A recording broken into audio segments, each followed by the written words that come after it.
रात के 2:30 बजे कौन आ गया भाई?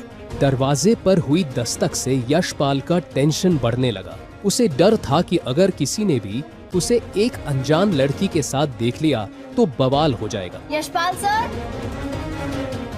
अरे यार, ये श्रुति आधी रात को यहाँ कैसे आ गई? अगर इसको गलती से भी पता चलेगा कि हमारे साथ यहाँ पर इस कमरे में एक लड़की है तो ये भगवान, हमारी इज्जत के तो धज्जियां उड़ जाएंगी। सो गए क्या सर? बाहर खड़ी लड़की उसकी पड़ोसी थी और एक अच्छी दोस्त भी थी। कहाँ हो गया? कपड़ा बदल रहे थे अंदर, ठीक हो ना तुम?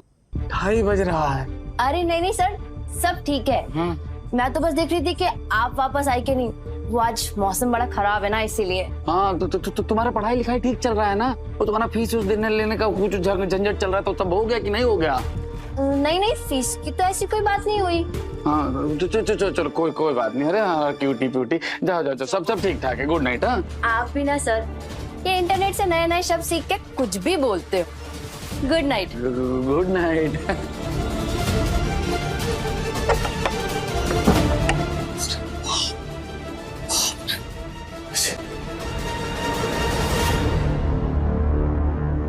गजब बवाल बन के आई हो हमारी जिंदगी में।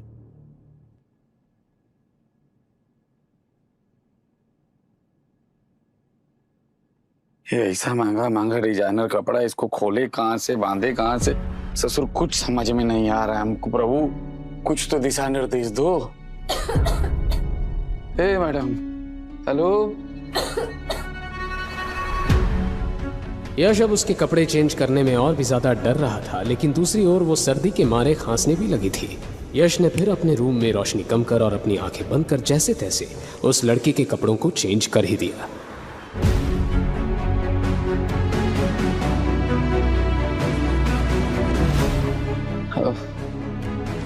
हरे राम, ये लड़की जब सवेरे उठेगी और उठकर देखेगी अपने बगल में किसी अनजान आदमी को, अरे बाप रे, फिर तो बवाले कर देगी। का रिएक्शन देगी तभी। परमात्मा सब जानते हैं, हम सब साफ मन से किए हैं, इसीलिए वो भी हमारे ऊपर कोई विपदा नहीं आने देंगे। हमको विश्वास है, हो सकता है इस नेक काम के लिए मैडम हमको इनाम दे दे। इनाम में इनाम स्वरूप हमसे विवाह कर ले, हमसे इम्प्रेस हो जाए। हैं? ऐसा भी तो हो सकता है। एक नजर देखकर ही यश को पता चल गया था कि वो कार्ड कोई मामूली कार्ड नहीं है। उसने इंटरनेट पर पढ़ा था कि इस तरह के कार्ड सिर्फ उन्हीं लोगों को मिलते हैं जो अपने बैंक में 100 करोड़ से ज्यादा बैलेंस मेंटेन कर पाते हैं। कियारा अग्रवाल। उस कार्ड पर नाम पढ़ते ही यशपाल को एहसास हुआ कि वो लड़की कौन थी। मुंबई की टॉप कंपनीज में से एक था अग्रवाल ग्रुप, और ये लड़की उसी ग्रुप की फैमिली से आती थी। हे भगवान, क्या होगा हमरा? इस मैडम के सामने तो हम कीड़ा मकोड़ा भी नहीं है भाई, और सपना देख रहे हैं ब्याह करने का। यशपाल बार बार करवट बदल रहा था, लेकिन उसे नींद नहीं आ रही थी। वो इस बात से अनजान था कि वो कहीं ना कहीं कियारा की ओर आकर्षित होने लगा है।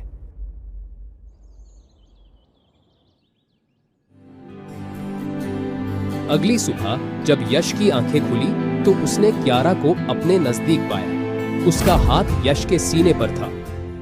यश ने कांपती हाथों से उसका हाथ हटाया। दरअसल आज तक कोई भी लड़की यश के इतने करीब नहीं आई थी।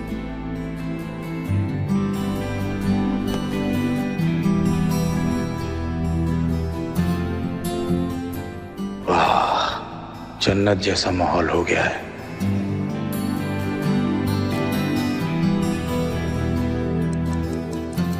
अरे बाप रे, 10 बज गया, आज का सारा बिजनेस चौपट। कियारा की आवाज सुनकर यश का चेहरा लाल पड़ गया। वो जैसे ही मुड़ा, कियारा के चेहरे का हाव भाव देखकर वो समझ गया कि कियारा उसे गलत समझ रही है। जैसा आप सोच रही हैं ना, वैसा कुछ है नहीं, समझिए आप। तुम तुम कौन हो? मैंने पूछा तुम कौन हो? अच्छा आप शांत हो जाइए। हम आपको बताते हैं ना हम कौन है, सब बताते समझाते हैं। अरे शांत हो जाइए मैडम, शांत हो जाइए। आपको पता भी है रात को कितनी पी थी आप?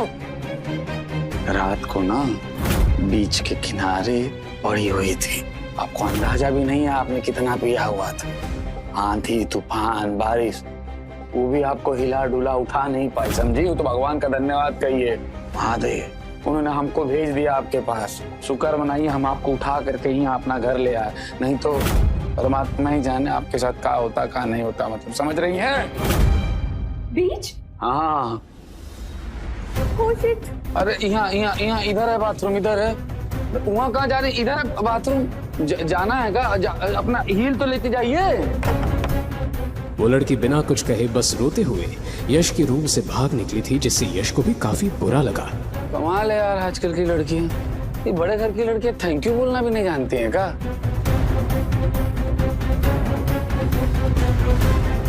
थैंक यू छोड़ो भैया।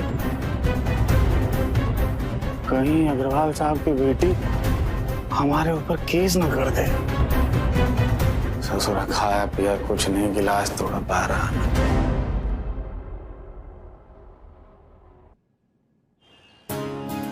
अब शाम होने को आई थी और यशपाल की दुकान पर भी भीड़ होने लगी थी। यश के हाथ फिलहाल लोगों को चाय के कप देने में लगे थे, लेकिन उसका दिमाग अभी तक पिछली रात और आज सुबह के हादसे को भुला नहीं पा रहा था। अरे नहीं यशपाल सर, देखिए ना 500 का नोट है, छुट्टा भी नहीं और ये ऑनलाइन भी काम नहीं कर रहा है।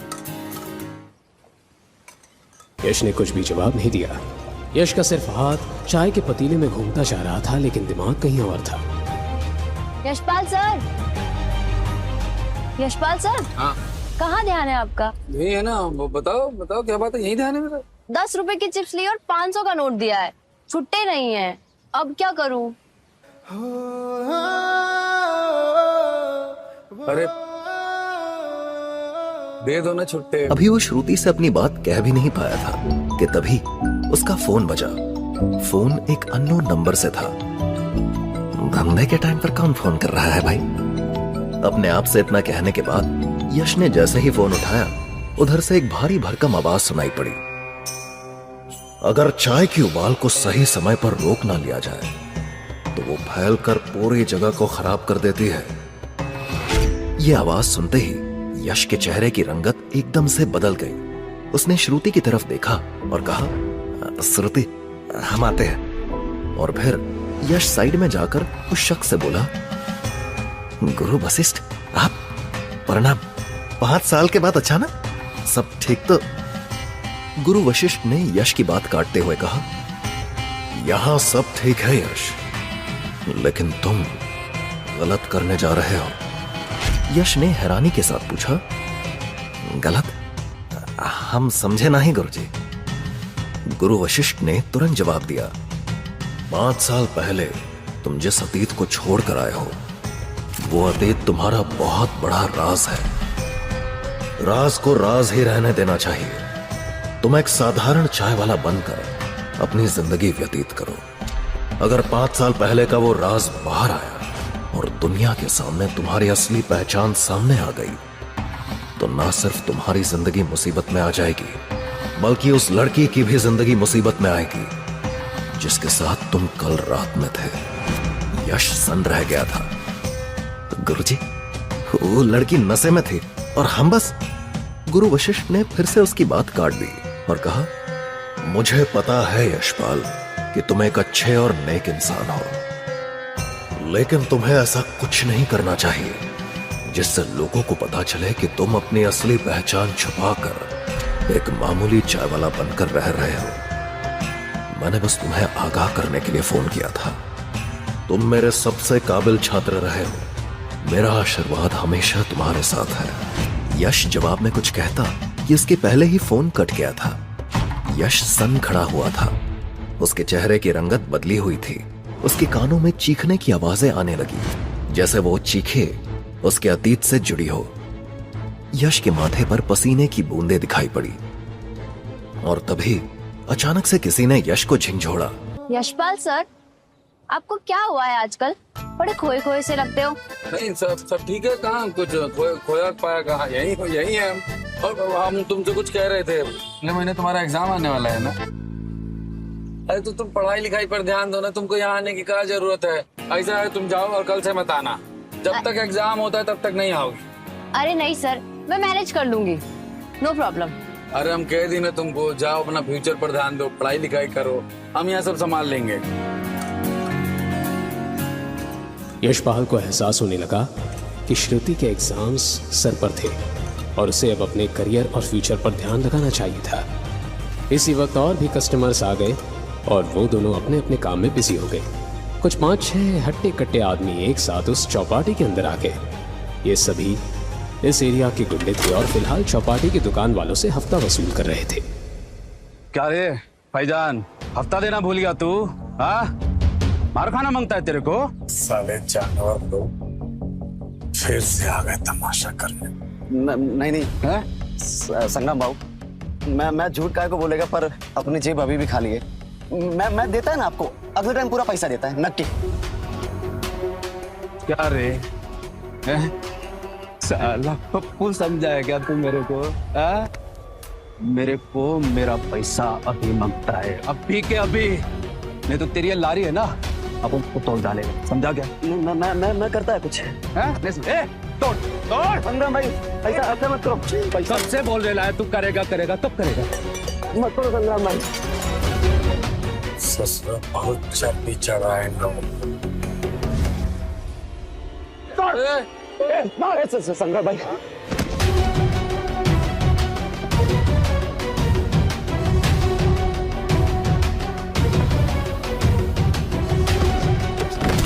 यशपाल सर!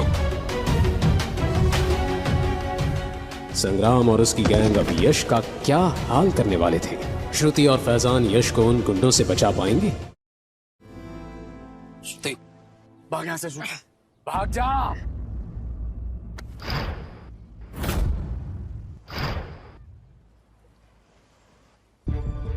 संग्राम, मैं कह रहा हूं छोड़ दे उसको, वरना चौपाटी से सिंगल पीस में नहीं जाएगा तू, समझा? छोड़ दो, ले, छोड़ दिया। अपन को सिंगल पीस में भेजेगा तू? हाँ, अपन को, संग्राम को सिंगल पीस में भेजेगा तू? है? संग्राम, मैं हाथ जोड़ रहा, तेरे सब मत कर, छोड़ दे उसको। मैं हाथ जोड़ रहा, सॉरी बोल रहा, मैं सबसे सॉरी बोल रहा हूँ, सबसे सॉरी बोल रहा हूँ, प्लीज छोड़ दो।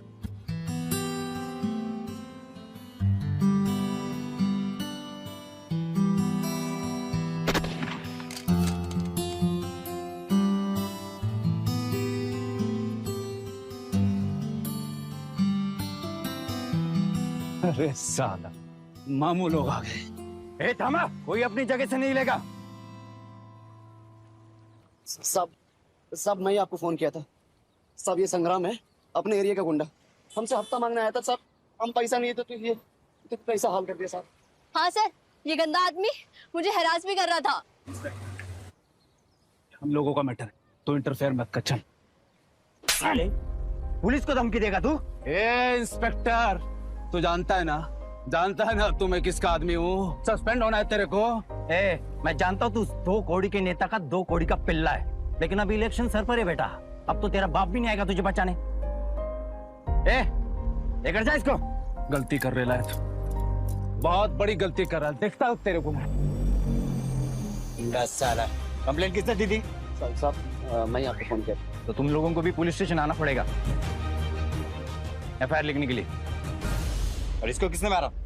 ये सर उस संग्राम का आदमी है, मुझे मारने आ रहा था और यशपाल सर ने इसे मार के मुझे बचाया है। अच्छा, क्या रे, बहुत मारामारी का शौक है तुझे? इसको भी डालो गाड़ी में। नहीं सर, इन्होंने तो बस मेरी जान बचाने के लिए सब किया, इन्हें अरेस्ट मत कीजिए सर। श्रुति, तुम परेशान नहीं हो, हमने कुछ नहीं किया तो हमारे साथ कुछ होगा भी नहीं।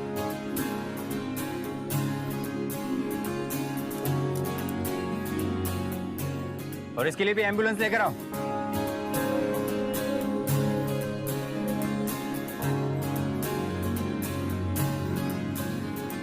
ठीक है, क्या करना मैं देखता हूँ। गुड इवनिंग इंस्पेक्टर, मैं मिस्टर संग्राम का लॉयर हूँ और उनकी बेल करवाने आया हूँ। तो सीधा सीधा बोलो ना कि तुम मिनिस्टर के यहाँ से हो।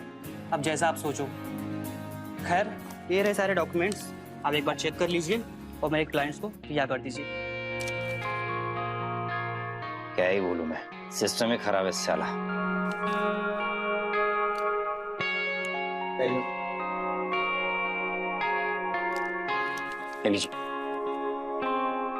ए विनोद, संग्राम और उसके आदमी को छोड़ दो। Okay sir.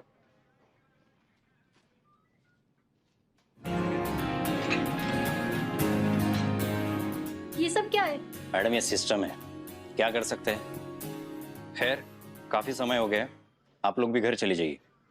इंस्पेक्टर साहब, लेकिन आप यशपाल सर को तो छोड़ दीजिए, वो तो बस मेरी मदद कर रहे थे। देखिए मैडम, जिस गुंडे को इसने मारा था ना, वो अभी भी हॉस्पिटल में पड़ा हुआ है। अगर इसके खिलाफ कोई कंप्लेंट नहीं हुई तो हम इसे रिहा भी कर देंगे, समझ लो। तुम्हें टेंशन ना क्यों, घर ही जा दो। तुमको इन सब चीजों में पढ़ने का जरूरत नहीं है श्रुति। जाओ जाकर के पढ़ाई लिखाई पे ध्यान। और ये लो चाबी, गले का चाबी है, किसी का जरूरत पड़ेगा तो ले लेना। और जाओ अब यहाँ से। यशपाल, तू टेंशन मत ले। हाँ, मैं कुछ करता है जुगाड़ तेरे को छुड़वाने। अब तो जो करना है फैजान भाई वो भगवान ही जी करेंगे। हमारी आंख के सामने सामने से बेल करा के उनको लेकर के चले गए सारे लड़कों को। अभी देखना कुछ ही देर में इंस्पेक्टर साहब के टेबल के ऊपर 6-7 को मिठाई का डब्बा आएगा। मजा आएगा। और हमारा क्या है हमको तो जेल में बासी रोटी खाने का भी आदत लगे ही जाएगा। अरे यशपाल, तू काहे को फालतू बात कर रहा है। मैं बोला ना मैं कुछ करता है तेरे लिए। चलो भैया, हो गई मुलाकात।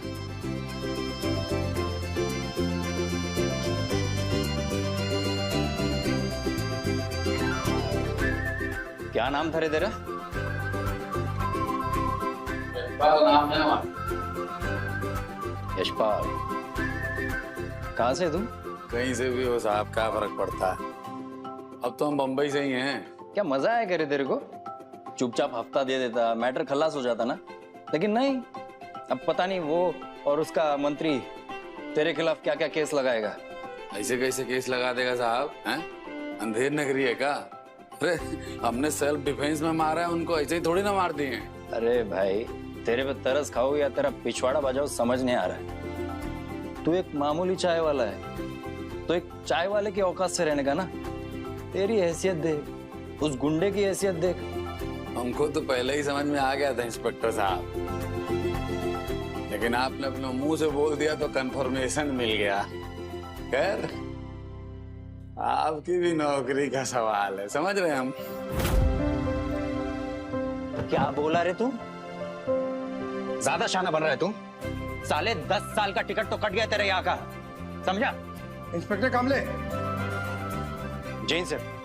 सर, आप इस वक्त?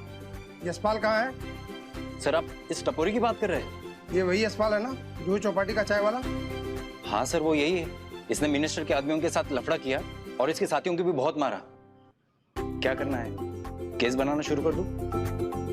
और कोई इंफॉर्मेशन निकालनी तो अंदर जाके ट्रीटमेंट दूं सर? तुम्हारा दिमाग खराब हो गया क्या? इन्हें तुरंत रिहा करो।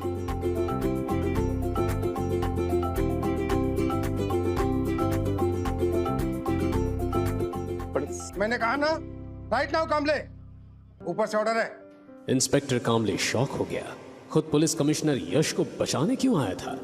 कहीं ये मिनिस्टर या संग्राम की कोई चाल तो नहीं थी? क्या यश वाकई कोई मामूली सा चाय वाला था या फिर उसकी कोई आइडेंटिटी भी थी?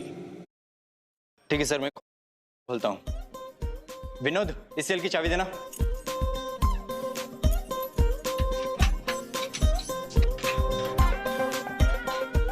कमिश्नर का ऑर्डर सुनते ही इंस्पेक्टर कामले हक्का बक्का रह गया था। उसे समझ नहीं आ रहा था कि वो यशपाल जैसे मामूली चाय वाले को रिहा करवाने क्यों आए थे। यश बाहर तो आ गया, लेकिन उसे समझ नहीं आया कि कैसे।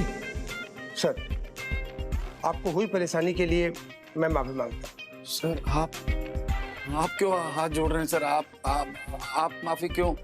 मुझे बस छुड़ाया किसने हमें? सर, हमें ऊपर से ऑर्डर आया है। और हाँ इंस्पेक्टर कामले, बाकी के सब गुंडे किस सेल में है? सर वो तो एक लॉयर आया था और उनकी बेल करवा कर चला गया। बेल करवा कर गया? What nonsense! जाओ और उन्हें तुरंत अरेस्ट करो। फिर से अरेस्ट? सर कुछ समझ नहीं आ रहा है।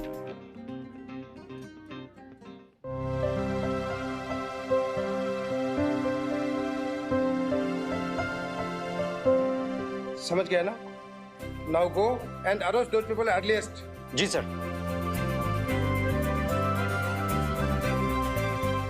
अब आप भी घर जा सकते हैं। अगेन जो कुछ भी हुआ उसके लिए सॉरी।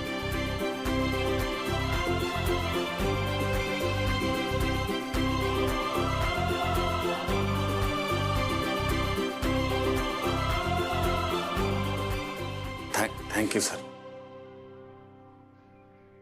यश कंफ्यूज होकर धीरे धीरे पुलिस स्टेशन के एग्जिट की ओर चल रहा था। चलते चलते वो यही सोच रहा था कि उस जैसे मामूली चाय वाले को बचाने आखिर ऐसा कौन आ गया था कि खुद कमिश्नर को उसके पास आना पड़ा था।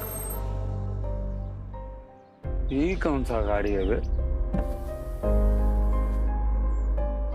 अंदर आओ जल्दी। तुम यार ज्यादा सवाल मत करो, जल्दी अंदर आओ। आ रहे।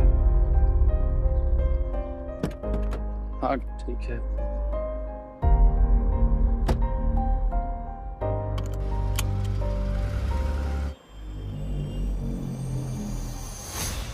कियारा जी, हमारा बिल आप ही ने करवाया क्या? नहीं, वो मिनिस्टर को तुम्हें जमाई बनाना था, इसीलिए उसने तुम्हें जाने दिया। हमको समझ में नहीं आया क्या कह रही हैं आप। यश ने कियारा की ओर देखा। वो आज और भी ज्यादा खूबसूरत लग रही थी।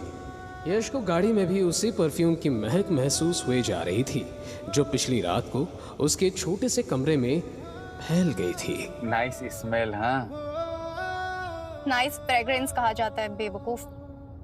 हाँ ठीक है, नाइस फ्रेग्रेंस कह देते हैं। अरे एक तो बात हमको आपसे पूछना था। आप सवेरे सवेरे बिना हमको बताए या बिना पूछे आप भाग काहे गई?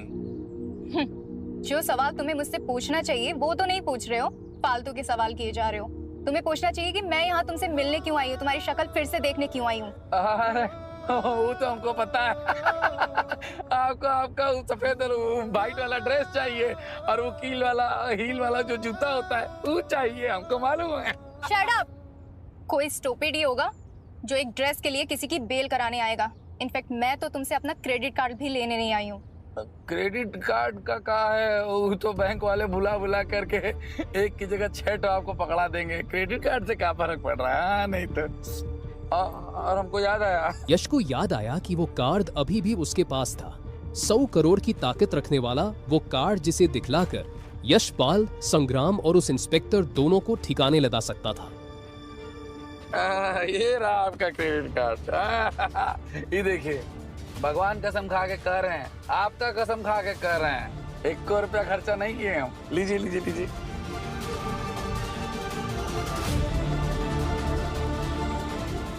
बड़े लोग बड़ी बात। कल रात मेरी हेल्प के लिए thank you so much. Kiara ने अपना मेडिकल चेकअप करवा लिया था और उसे एहसास हो गया था कि यशपाल ने वाकई उसके साथ पिछली रात को कुछ गलत काम नहीं किया था। वो सिर्फ उसकी जान बचाने के लिए ही उसे अपने घर लेकर आया था। उस लड़की के मुंह से फाइनली थैंक यू सुनकर यशपाल भी पिघल गया था। हमको भी जेल से छुड़ाने के लिए कियारा जी आपका बहुत बहुत धन्यवाद है। Thank you very much. अजीब हो तुम, जो पूछना चाहिए वो तो तुम पूछ नहीं रहे हो और फालतू की बातें और किए जा रहे हो। हम फालतू की बात पूछ रहे हैं और हमको पता भी नहीं। मतलब क्या कहना क्या चाह रही हैं आप? और आप लेके कहाँ जा रही हैं हमको?